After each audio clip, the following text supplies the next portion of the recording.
नमस्कार, मैं हूं आपके साथ शिवानी भदौरिया और आप देख रहे हैं मुख्यमंत्री इस हफ्ते। हरियाणा के मुख्यमंत्री नायब सिंह सैनी इस हफ्ते एक्शन मोड में नजर आए। रोजगार से लेकर इंडस्ट्री, ईवी वाहनों से लेकर महिलाओं के सशक्तिकरण और गुरुग्राम मेट्रो से लेकर एफडीआई विभाग तक सरकार ने कई बड़े फैसले लिए। आइए एक एक करके बताते हैं इस हफ्ते के बड़े फैसले। सबसे पहले बात करते हैं हरियाणा में इंडस्ट्री और निवेश को लेकर लिए गए बड़े फैसले की। हरियाणा सरकार ने कैबिनेट बैठक में एक साथ 10 नई औद्योगिक नीतियों को मंजूरी दी है। सबसे बड़ी मेक इन हरियाणा औद्योगिक नीति के तहत अगले 5 साल में 5 लाख करोड़ रुपए निवेश और 10 लाख रोजगार का लक्ष्य रखा गया है। सरकार ने पुरानी ABCD ब्लॉक व्यवस्था खत्म कर नई कैटेगरी लागू की है। कोर, इंटरमीडिएट, सब प्राइम और प्राइम फोकस क्षेत्र। निवेशकों को आकर्षित करने के लिए सरकार स्टैंप ड्यूटी में 100% तक प्रतिपूर्ति, SGST में 30 से 70% तक राहत और इंफ्रास्ट्रक्चर पर 30% तक सब्सिडी देगी। अब बात रोजगार और युवाओं के लिए सरकार की बड़ी घोषणा की। मुख्यमंत्री ने हरियाणा के युवाओं के लिए रोजगार को लेकर भी बड़ी घोषणा की है। स्थानीय युवाओं को नौकरी देने पर उद्योगों को मिलने वाले रोजगार सृजन सब्सिडी अब 48,000 रूपए से बढ़ाकर 1,20,000 रूपए तक सालाना कर दी गई है। इसके अलावा HKRN के जरिए भर्ती करने पर सरकार उद्यमियों और कर्मचारियों दोनों के EPF अंशदान की 100% भरपाई 5 साल तक करेगी।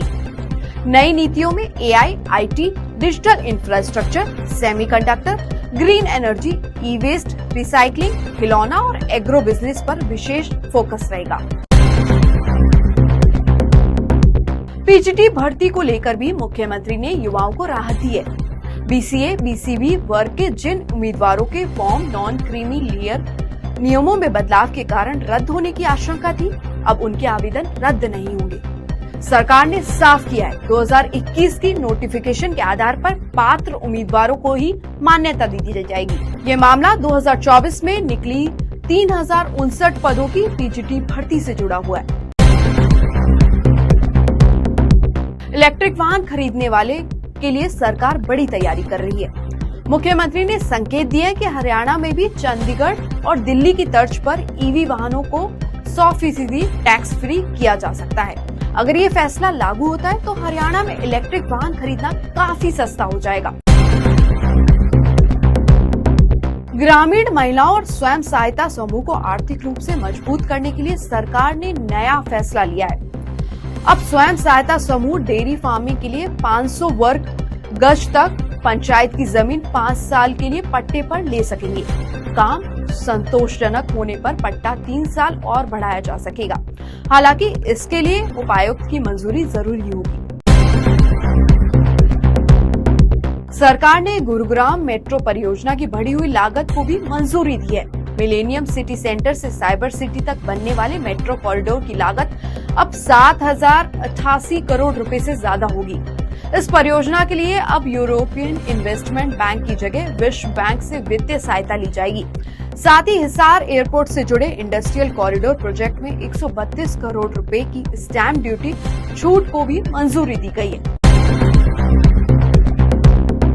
फूड एंड ड्रग एडमिनिस्ट्रेशन यानी FDI विभाग में भी सरकार बड़ा विस्तार करने जा रही है। विभाग में 582 पदों की संख्या बढ़ाकर 14 से 24 करने की सिफारिश मंजूर की गई है।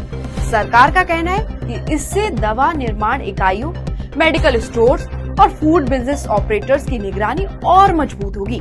तो ये थे इस हफ्ते मुख्यमंत्री नायब सिंह सैनी के बड़े फैसले। रोजगार, निवेश, महिलाओं के सशक्तिकरण और इंफ्रास्ट्रक्चर पर सरकार का पूरा फोकस नजर आ रहा है। ऐसे ही हर बड़ी खबर के लिए देखते रहिए मुख्यमंत्री इस हफ्ते। नमस्कार।